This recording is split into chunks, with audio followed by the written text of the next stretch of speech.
Sound వేదిక పైనున్న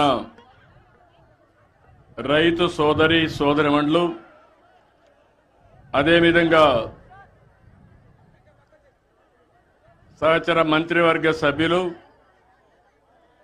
ప్రజాప్రతినిధులు, ఈరోజు మంచి ఎండ, ఈ ఎండను కూడా లెక్క చేయకుండా ఈ కార్యక్రమాన్ని జయప్రదం చేస్తున్నటువంటి రైతు సోదరి సోదరిమణులందరికీ మనస్ఫూర్తిగా నా నమస్కారాలు, అభినందనలు, శుభాభినందనలు.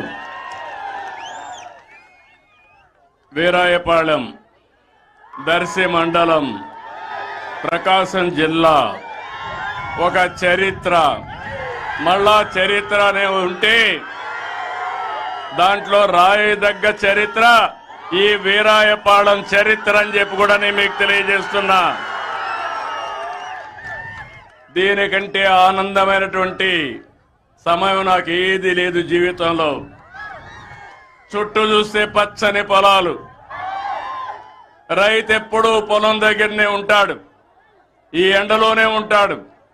అలాంటి ఎండలో కూర్చొని రాష్ట్రానికి అన్నదాత సుఖీభవ కింద ఈరోజు కేంద్రం ఇచ్చే డబ్బులు కలిపి 7,000 రూపాయలు ఇక్కడ ట్రాన్స్ఫర్ చేశామంటే మీ అకౌంట్కి వేసామంటే అది చరిత్ర. అదే నాకు సంతోషం. మిమ్మల్ని చూస్తున్నా, ఒక్కొక్కరిని చూస్తే సూపర్ 6 వచ్చాయి, అనేక కార్యక్రమాలు వచ్చాయి.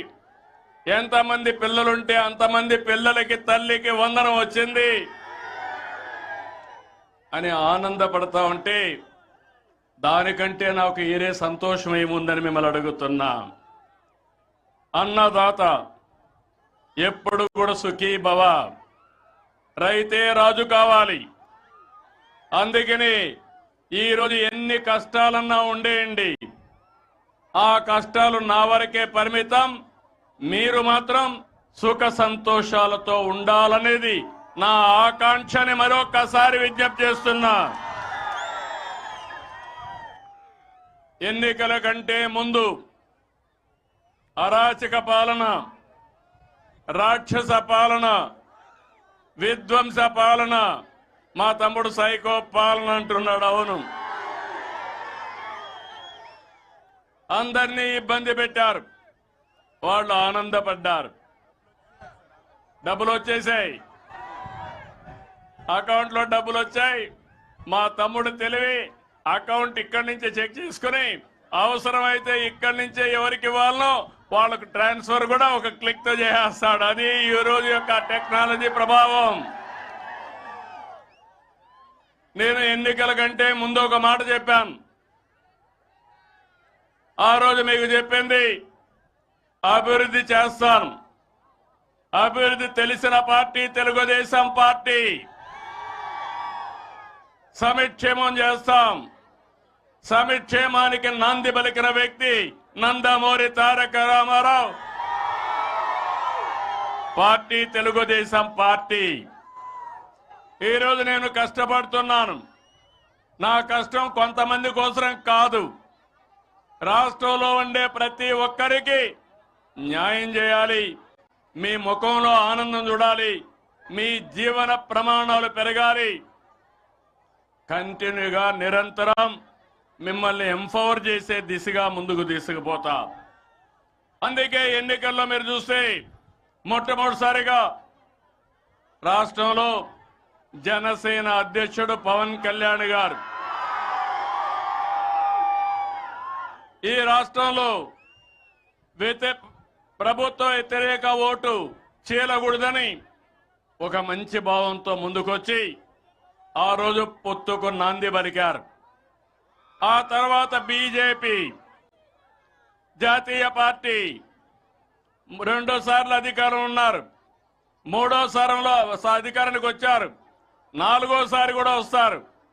అందుకనే వాళ్ళు ముందుకొచ్చి మన రాష్ట్రంలో పొత్తు పెట్టుకోవాలంటే రాష్ట్ర ప్రయోజనాల దృష్టిలో పెట్టుకుని ఆ రోజు మనం పొత్తు పెట్టుకున్నాం. ఈరోజు ప్రధానమంత్రి గారు ఉపన్యాసం మీరు చూశారు.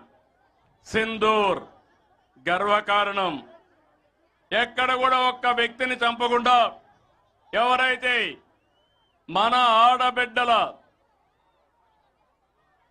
బొట్టు తెరిచేశారో అలాంటి టెర్రరిస్టుల్ని అంతం చేసిన పార్టీ ఎన్డీఏ, అంతం చేసిన వ్యక్తి నరేంద్ర మోడీ గారని చెప్పి మరొకసారి విజ్ఞప్తి చేస్తున్నాను. అయితే ఆ రోజు ఒక మాట చెప్పాను, నేను సూపర్ 6 అని తీసుకొచ్చాను. కార్యకర్తలు ఇంటింటికి వచ్చారు, ఏం చేస్తామో చెప్పారు. అయితే గత ప్రభుత్వం ఆర్థిక విధ్వంసం చేసింది, చాలా సమస్యలు వచ్చాయి. కానీ నాకు దృఢ సంకల్పం ఉంది, ఎట్టే పరిస్థితిలో ఇచ్చిన మాట నిలబెట్టుకోవాలని ఎన్ని కష్టాలున్నా సూపర్ 6 అమలు చేస్తున్నామని మరొక్కసారి మీకు విజ్ఞప్తి చేస్తున్నాం. అదే కాదు, ఇచ్చినట్టు అన్ని కూడా అమలు చేస్తున్నాం. మీలో ఒక ఆలోచన రావాలి. ఇచ్చినప్పుడు మీరు అనుకుంటారు ఆటోమేటిక్ గా వస్తాయని. ఏది ఆటోమేటిక్ గా వస్తే అందరూ ఇవ్వగలుగుతారు. నేను అడుగుతున్నా, 5 సంవత్సరాలు పింఛన్లు ఇచ్చారు. 3000 ఉంటే ఒక్కొక్క సంవత్సరం ముక్కుతూ మూలుగుతూ 250 పెంచి 5